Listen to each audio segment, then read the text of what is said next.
En la Ciudad de México, hay historias que no aparecen en expedientes abiertos ni en titulares escandalosos. Historias que no dejan sirenas, ni cintas amarillas, ni cámaras rodeando un edificio.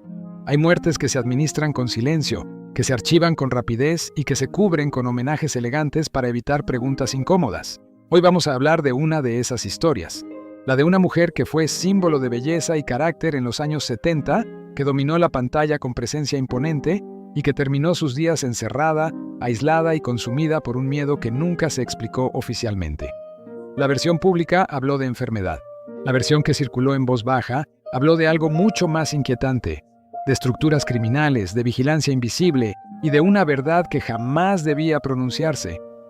¿Fue una coincidencia trágica o el resultado de haber visto demasiado en una ciudad donde ciertas cosas simplemente no se perdonan? Quédate hasta el final, porque esta historia no comienza con una muerte, comienza con el miedo.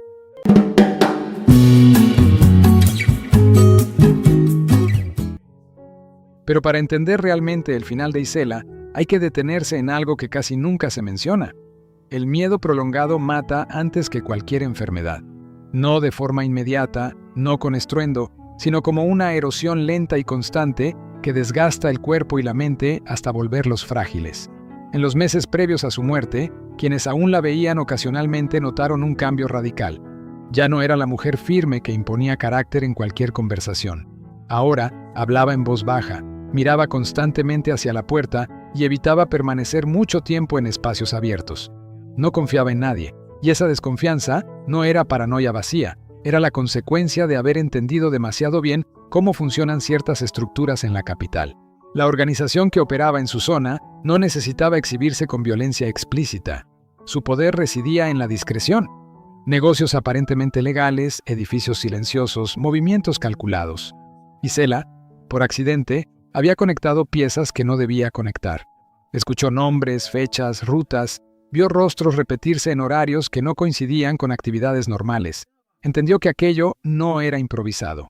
Era una red perfectamente articulada que no toleraba fisuras, y aunque ella jamás expresó intención de denunciar, el simple hecho de saber la convertía en una variable incómoda.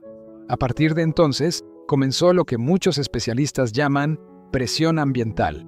No hay amenazas directas, no hay mensajes explícitos, solo señales, presencias constantes, autos estacionados demasiado tiempo, miradas sostenidas, silencios al otro lado del teléfono.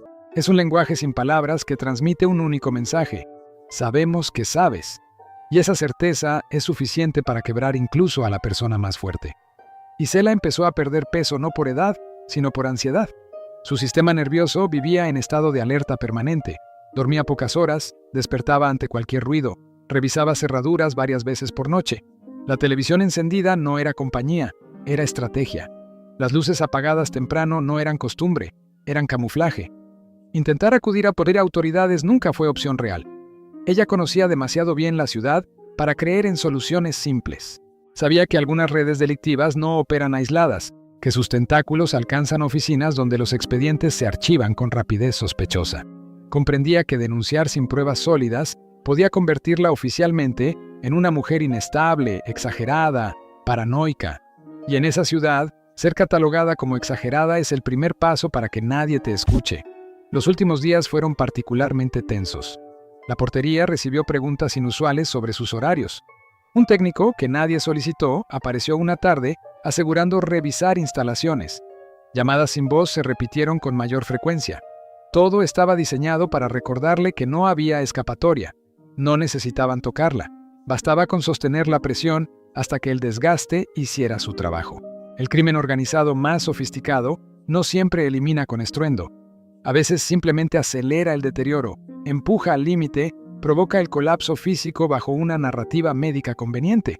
La noche de su muerte fue tratada con una eficiencia que llamó la atención de quienes conocen los ritmos habituales de la ciudad. Procedimientos rápidos, declaraciones breves, cierre inmediato. El informe habló de causas compatibles con su estado de salud y edad. No hubo mayor profundización. No se habló del contexto emocional. No se exploró la posibilidad de intimidación prolongada. La prensa replicó la versión oficial casi sin cuestionamientos. En cuestión de días, la conversación pública giró hacia homenajes, fotografías de juventud, recuerdos de pantalla grande. La narrativa se desplazó con suavidad hacia la nostalgia, donde es más cómoda y menos peligrosa, pero lo inquietante no es lo que se dijo, sino lo que nunca se preguntó. ¿Por qué una mujer que había sobrevivido a la industria del espectáculo, al olvido mediático y a décadas de cambios culturales, terminó sus días completamente aislada? ¿Por qué nadie indagó en su desaparición progresiva de la vida pública? ¿Por qué su entorno inmediato guardó un silencio tan uniforme? En ciudades donde el poder real no siempre coincide con el poder visible, las historias incómodas se diluyen con rapidez quirúrgica. Isela no fue una activista, no buscaba justicia pública, no pretendía desafiar estructuras. Fue, simplemente, alguien que vio demasiado en el momento equivocado. Y en ciertos contextos, eso basta para convertirse en riesgo potencial. Su final encaja con una lógica conocida en ambientes de poder clandestino: eliminar el ruido antes de que se convierta en eco. No necesariamente con violencia evidente, sino mediante desgaste, aislamiento y miedo continuo. Hoy su nombre es recordado por su etapa luminosa, por su presencia dominante en pantalla, por aquella época en que parecía invencible. Pero la historia completa incluye también esos meses finales de encierro, donde el terror no tenía rostro visible, solo una presencia constante. En la Ciudad de México existen muertes que no dejan titulares escandalosos ni escenas dramáticas, pero que responden a dinámicas profundamente violentas. Muertes donde el arma no es una bala, sino el silencio sostenido. Y en ese tipo de historias, la verdad rara vez se archiva en un expediente. Se diluye en homenajes elegantes y comunicados que cierran demasiado rápido. Si te interesan las historias donde analizamos no solo lo que se dijo oficialmente, sino también lo que quedó fuera del comunicado, este canal es para ti. Déjame en los comentarios tu opinión. ¿Crees que fue un desenlace natural dentro de una vida ya marcada por el aislamiento? ¿O piensas que en esta ciudad existen fuerzas capaces de borrar incómodos testigos sin dejar rastro evidente? Tu reflexión es importante, porque cuestionar también es una forma de memoria. Suscríbete, activa las notificaciones y comparte este video con quienes saben que detrás de cada versión oficial puede haber una historia mucho más compleja. Nos vemos en el próximo episodio.